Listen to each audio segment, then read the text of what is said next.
thank you guys for having me here. So I'm going to read you guys a story, and I'm going to kind of pick it up like halfway through. Basically what you need to know is there's two main characters, Steve and Katie, and they're kind of like sweet, like high school friends, like they haven't hooked up or anything. So Steve has this crush on Katie, right? And Katie, you know, she's just good friends with him. She doesn't really see how much he's into her. And one day, this new guy kind of appears, and Katie's kind of making plans to run away with this new guy called the Stranger. And Steve kind of freaks out, and his parents are gone for the weekend, so he invites Katie over and the Stranger over just because he kind of wants to stall it as long as he can. And that's kind of where we're going to pick it up. All right. The Stranger and Katie arrive at Steve's house a little after 5 o'clock. Steve's cat, Morton, is resting on the divan. Katie laughs at Steve and tells him it's just a stupid couch, but Steve's mother insists that it's a divan. These things confuse him. "Nice dig," says the Stranger. He walks over to the mantel and begins picking up pictures of Steve's family, looking at them closely and then putting them back down. "Nice looking family, little man." Katie is looking through Steve's refrigerator. "Got any booze?" "Yes," says the Stranger, "I'm thirsty." Steve hasn't ever touched this stuff. He's watched his dad for too many years return from work and make himself a tall glass of scotch, his father dressed in his starched white shirt and wearing one of the ties his mother bought him for Christmas, always fixing the drink and heading into the den, folding himself into his easy chair and watching the news, depressed, his mother once said to his father, when Steve was upstairs, supposedly asleep. And Steve has never forgotten his father's response. "Yes, my dear," he had said, as if depression was the most natural state in the world. "My dad's an alcoholic. I think my mother locks the liquor away with a key, said he can't get at it." They aren't listening to him. It's as if he's already receded into his father's place in the house, sort of a useless bag of bones. "I'm just decoration," his father had yelled at his mother, one particularly awful Thanksgiving dinner. "Found it," says the Stranger. He's holding a bottle of scotch above his head, triumphant. "Let's do some shots." The Stranger arranges 3 shot glasses in a neat row on the kitchen counter. He pours the glasses full of scotch to the brim. They spill over the edge a little bit, and the Stranger is laughing. His laugh sounds mean. It's the laugh of a person who doesn't mind stirring things up, a person like Steve's father. Katie is digging her hands through Steve's mother's candy bowl. She chooses a peppermint patty, unwraps the silver foil, and bites into it.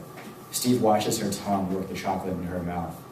He makes a silent wish that someday Katie will notice him, and someday they will fall in love, outside the quiet dark.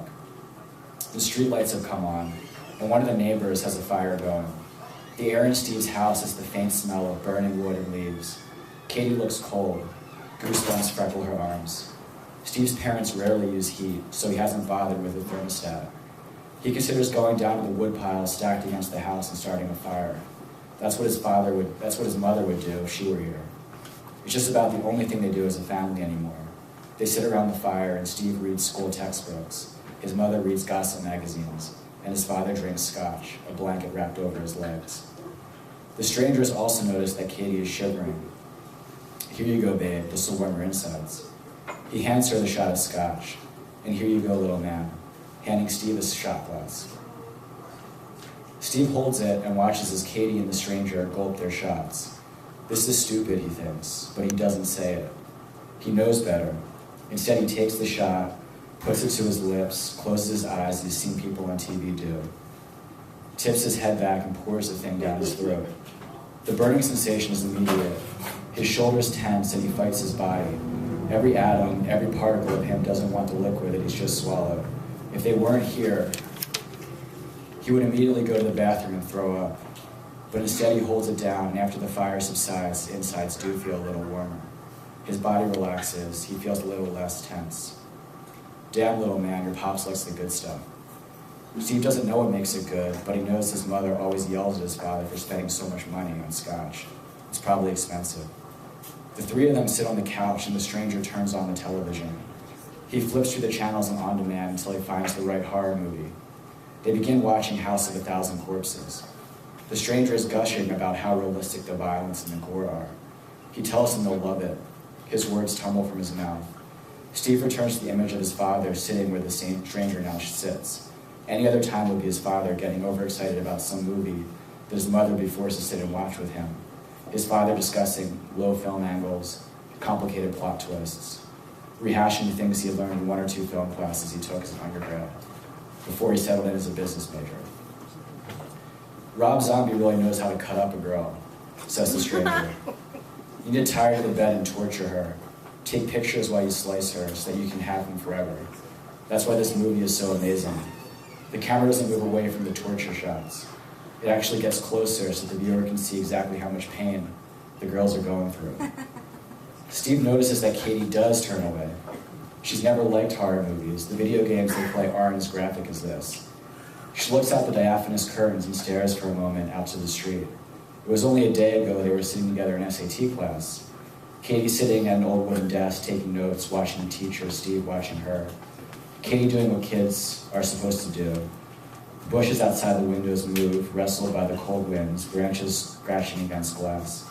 Again, Steve's mother's voice asking when his father will put down his scotch and take care of the yard work. It's only recently that Steve can sit in this room alone and not be terrified by the scraping of branches against windows. He's always felt they were never safe inside the house, even with the door locked. There was something lurking out there watching them, waiting for the right moment to break through the glass and come for him. On the TV there is the image of a girl in a bunny costume. She is running through a field of crosses.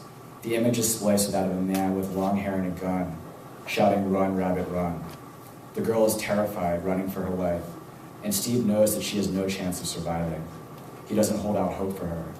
None of the other girls have survived so far, just a matter of how she will die. The stranger is watching the movie, his eyes wide, his hand massaging Katie's thigh under the blanket. Steve can see the blanket move back and forth. He wishes he could kill the stranger as easy as the girls are dying in the movie. The movie ends, Katie is asleep, her head resting on the stranger's lap. The stranger has finished most of the bottle of scotch. Steve's father will be furious with him, but then again, maybe he won't. His temper has been erratic of late. If Steve's lucky, his father might not realize that a full bottle of scotch has been reduced to a half bottle of scotch. Probably wishful thinking, but if this is the worst that happens to the stranger at his house, Steve is okay with that.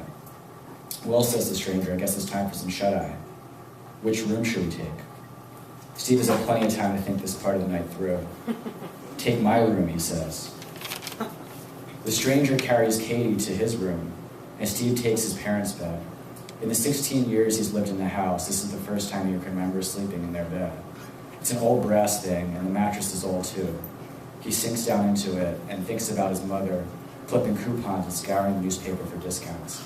She's been talking for years about getting a new mattress, and now Steve can understand why. Feels lumpy, hard in some places, soft in others. He recalls a man in a tie on television selling brand new mattresses at low, low prices. The man in the tie talking fast about the life of the mattress. They should be replaced every 7 to 10 years. Dust and dead skin build on mattresses, and then dust mites feed on the dust and the dead skin. And these mites are microscopic. But when there are tens of thousands of them living in a mattress, it's no good. This mattress is at least 20 years old. Steve lies there staring at the ceiling. The wallpaper is peeling around the edges of the room. Brown marked water damage that his father hasn't bothered to fix. For the most part, the ceiling is fine, only in need of a paint job. But there are places where the wallpaper is peeling away in chunks. Steve feels jealousy and anger move through his blood and towards his hands. He feels hot. He's an idiot for letting the stranger into his house. Steve pulls the cover off him and gets out of bed. Morin stretches and licks Steve's hands. His whiskers are long.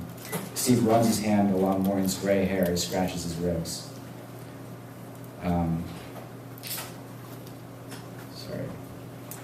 Morin purrs, and on any other night, Steve would feel reassured and head back to bed. Instead, he lands lightly on the floor. He walks silently towards the door and pauses as he twists the doorknob. It squeaks a little. No mistaking it, his bed is also squeaking. He can hear Katie's moans, and he can hear the stranger cough, no doubt from the cigarettes he was smoking earlier. The whole situation is fucked. Steve's ears are ringing with the quiet of the house. The stranger is fucking Katie in his bed. I'll leave you guys. Thank you.